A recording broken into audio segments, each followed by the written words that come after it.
નમસ્કાર, આપ જોઈ રહ્યા છો સ્પાર્ક ટુડે ન્યૂઝ. બારડોલી ખાતે રન ટુ રિમેમ્બર્સનું આયોજન કરવામાં આવ્યું અને જેમાં ડૉક્ટર સુભાષ સંગ્રામે હાજરી આપી. ભારતીય રાજકારણી ડૉક્ટર સુબ્રમણ્યમ સ્વામી સુરત જિલ્લાની મુલાકાતે પહોંચ્યા છે.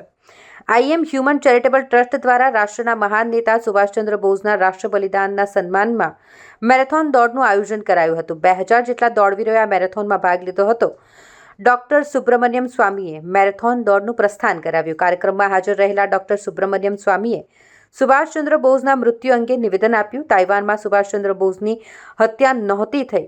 સરકારે કન્ફર્મેશન દબાવી રાખ્યું હતું. સુભાષચંદ્ર બોઝના મોતની વાત દેશમાં દબાવી રાખવામાં આવી હતી તેવું નિવેદન તેમણે આપ્યું. સુભાષચંદ્ર બોઝના મોત અંગે સુબ્રમણ્યમ સ્વામીએ જવાહરલાલ નહેરુ પર પણ નિશાન સાધ્યા. મારું નામ નિકિતા સોની છે.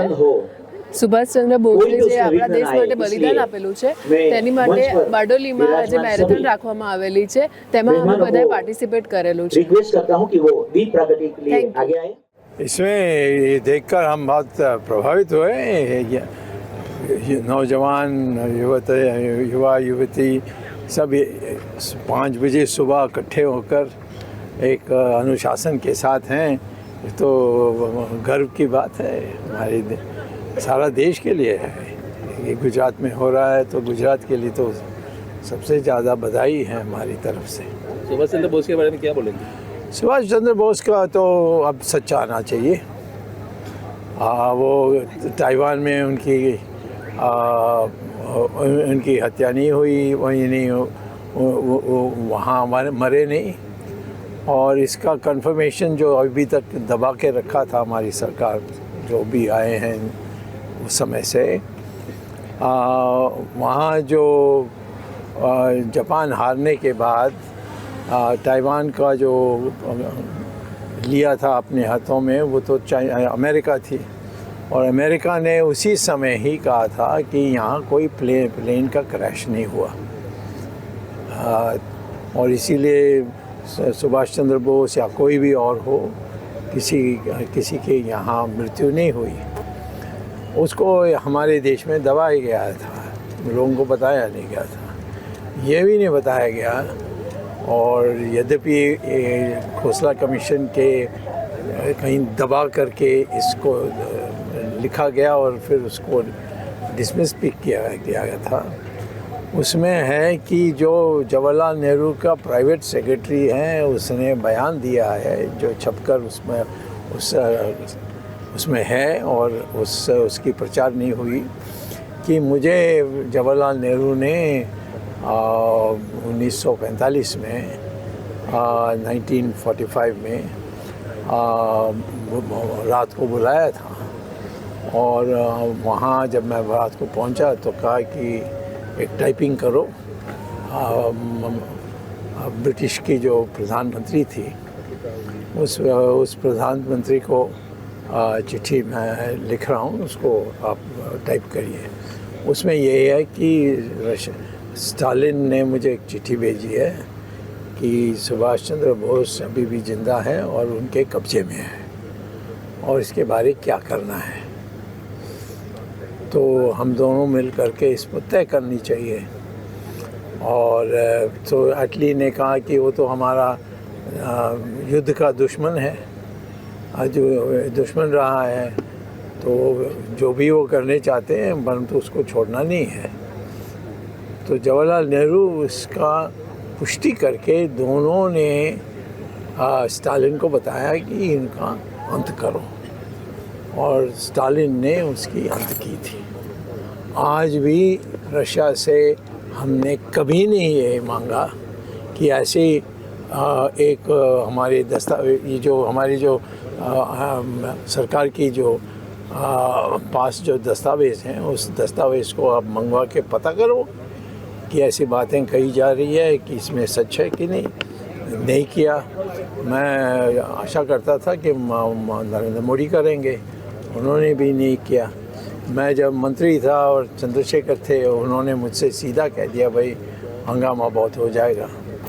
और इसीलिए मैं नहीं मान सकता क्योंकि चंद्रशेखर कांग्रेस से ही आए हुए थे.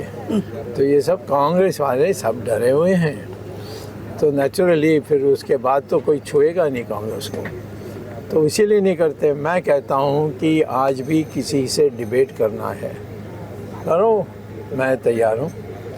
या मैं बता सकता हूँ कहाँ दस्तावेज़ हैं, उसको बाहर निकाल के पब्लिश करो। मैंने मोदी को चिट्ठी लिखा है कि ये सारे हैं दस्तावेज़, इसको बाहर करना चाहिए। तो मैं ये कहता हूँ कि सुभाष चंद्र बोस की हत्या एक प्लेन क्रैश में हुआ था जब वो भाग रहे थे, इस प्रकार से जो वो बात बनी। और एटली भी मानता था कि सुभाष चंद्र बोस ने ही उसकी आज़ाद हिंद फौज से एक हवा पैदा कर दी थी कि जिसमें जो मिलिट्री इनके दबाव में थे, ब्रिटिश के दबाव में, मिलिट्री भी विद्रोह करने लग गए। और इसीलिए इंडिया को छोड़ना, विवश होकर ये छोड़ना, ये बात आनी चाहिए। लेकिन सर, इंडिया आज रसिया का बहुत अच्छा एक साथी भी है ना, हाँ। तो इजीली कर सकता है ये दस्तावेज, क्योंकि हाँ, नहीं बिल्कुल नहीं, वो मांगेंगे तो दे देंगे। हाँ। उनका क्या जाता है इसमें, बट सारी बातें आ जाएगी। गवर्नमेंट क्यों नहीं मांग रही है? हाँ। तो नरेंद्र मोदी आए तो कहिए कि मैंने ऐसा कहा, आपको चिट्ठी लिखा, आप क्यों नहीं करते, पूछिए। सर, उस टाइम की डिक्टेटरशिप और अभी की डिक्टेटरशिप जो है उसमें क्या फर्क है, और आप इसके बारे में क्या बोलना चाहते हैं? रशिया का उस टाइम की डिक्टेटरशिप एक ही है, अभी की जो है, नहीं, ये भी डिक्टेटरी है। ओके, बीच में था थोड़ा डेमोक्रेसी, बट वो सत्यानाश हो गया, बराबर। क्योंकि उन्होंने जो उनको डेमोक्रेसी कैसे चलाना भी नहीं समझ में आई।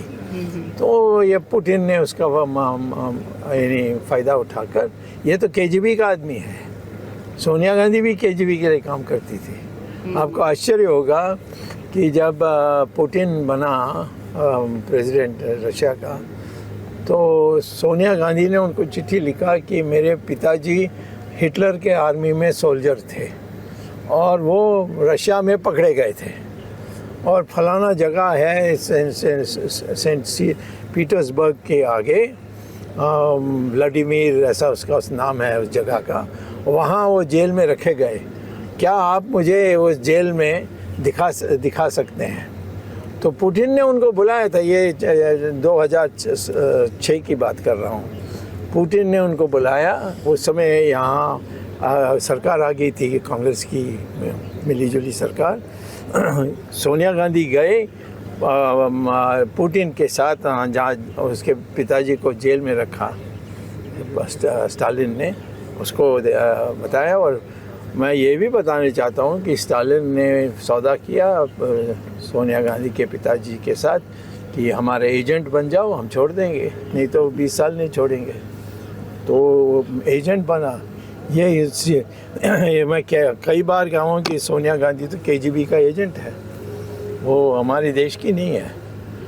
और मैंने ये भी बात कर दिया कि बेटा जो है राहुल गांधी, उसका तो पासपोर्ट इंग्लैंड में उसने बनाई है, सिटीजनशिप इंग्लैंड में बनाई है। जो कोई हिंदुस्तानी है वो उसका इंडियन सिटीजनशिप है, तो किसी और देश का उसका सिटीजनशिप नहीं हो सकता। डुअल सिटीजनशिप हम नहीं मानते हैं। तो ये सारी चीज़ों को पब्लिक में आनी चाहिए। अब डर जाएं कि इसमें हंगामा होने तो इतिहास का सही बात है, वो आनी चाहिए। तो आप ही कहिए मोदी को। सर, रशिया, चाइना, कोरिया, वो सब डिक्टेटरशिप में अपने अव्वल नंबर पे है, वो वहाँ पे है। लेकिन अभी ये शब्द अभी इंडिया में काफी ज्यादा पॉपुलर हो रहा है, इसकी वजह क्या है? डिक्टेटरशिप? यस। नहीं, कभी नहीं आएगा। नहीं, तो हो रहा है अभी, यूथ में हो रहा है। इमरजेंसी सोनिया इंदिरा गांधी ने हमें अभी तो डिक्टेटरशिप सब अभी डिक्टेटरशिप नहीं है। अच्छा। और मोदी लोकतंत्र का पूरी बात समझते नहीं है। इसके माने ये नहीं है कि हमारी पार्टी उसको डिक्टेटर बनने देंगे, तो 5 मिनट में उतार देंगे।